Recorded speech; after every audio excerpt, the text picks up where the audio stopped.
Astaghfirullah antas salam wa minkas salam salim lana ila subuli. Assalamualaikum warahmatullahi wabarakatuh. Waalaikumsalam.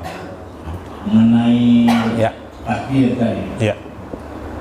Takdir itu kan segala sesuatu yang sudah terjadi. Itu yang dikatakan takdir. Kalau sebelum takdir itu istilahnya ikhtiar, apakah itu benar pengertiannya? Umpamanya kita menaruh gelas itu pecah.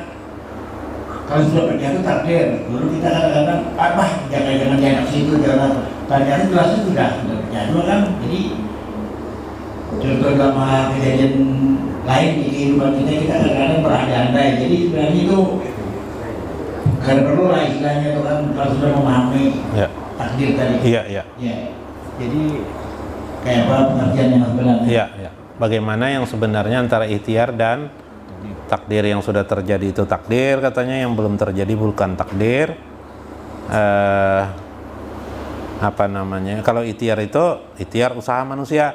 Jadi ikhtiar itu sebenarnya takdir juga. Orang bisa berikhtiar juga takdir. Ikhtiar. Tolong ikhtiar itu pilihan manusia. Itu takdir juga. Maka perkataan sebelum terjadi itu bukan takdir, bisa salah, bisa benar. Disampaikan salah. Nah, ini pandangan tasawuf lah, pandangan ahli kasab lah. Lupakan dulu ilmu-ilmu lain. Sebelum terjadi itu juga takdir. Ya kah?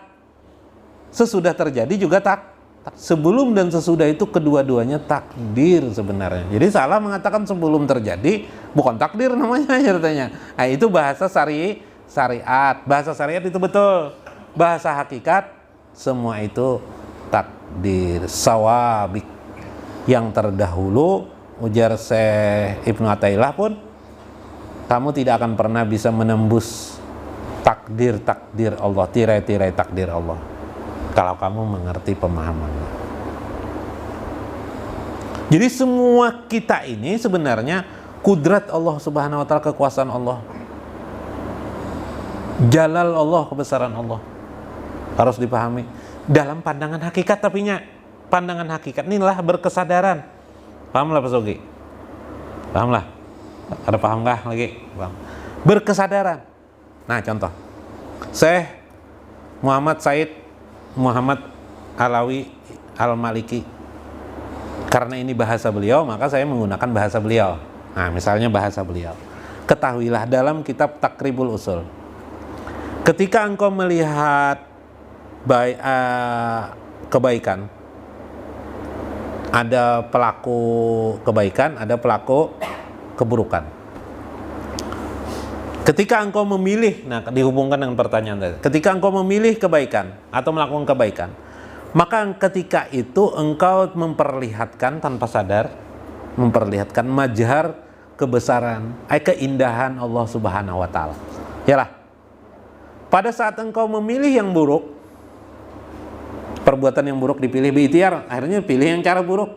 Misalnya mau mendapatkan rezeki dengan cara mencuri. Pada saat itu yang terjadi adalah tampilan majhar, tampilan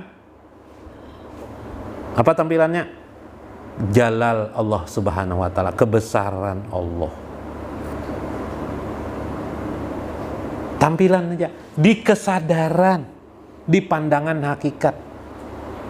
Secara syariat dua-duanya, yang berbuat baik dihukum kebaikan, yang berbuat buruk mendapatkan neraka, yang berbuat kebaikan mendapatkan surga. Itu pandangan syariah.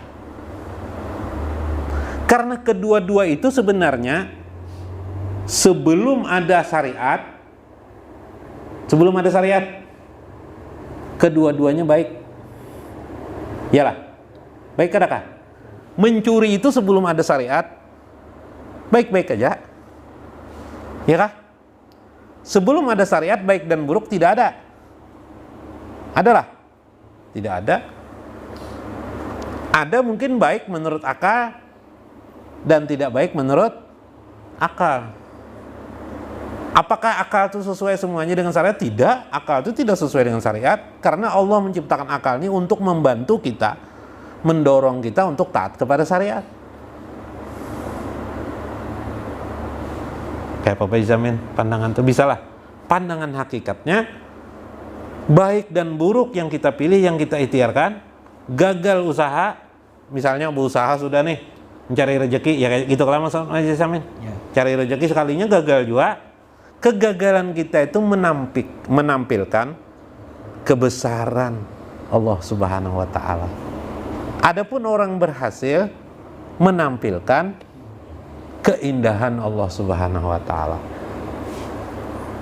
Itu pandangan hakikat. Sehingga orang yang gagal, yang belajar ilmu hakikat, gagalnya berusaha mencapai sesuatu itu, tenang aja ini masih tetap memuji Allah Subhanahu wa Ta'ala. Iyalah, memuji iyalah.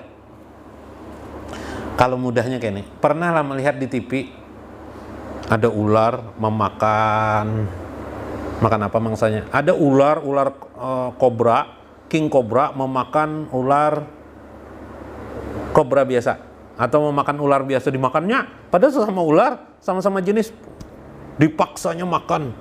Padahal ular ini masih hidup, ditelannya sampai sampai apa? Sampai ke dalam perutnya, habis ular itu dimakannya. No, kobranya no. Itu bengis benar kalau aneh. Itu menampilkan kebesaran Allah, bisa menetapkan, mentakdirkan kebengisan itu bisa terjadi. Iyalah. Menampilkan Allah, daya paksa Allah sedemikian rupa, ya kak? Ya kak? Kalau tidak ada seperti itu, Anda tidak akan pernah melihat bagaimana daya paksa itu ada. Demikian juga ketika Allah memaksa kita untuk beribadah kepadanya, ya kan? Tanpa sadar kita begitu rajin dan senang hati kita beribadah kepada Allah Subhanahu wa Ta'ala. Disinilah pandangan hakikat itu memiliki guna, manfaat.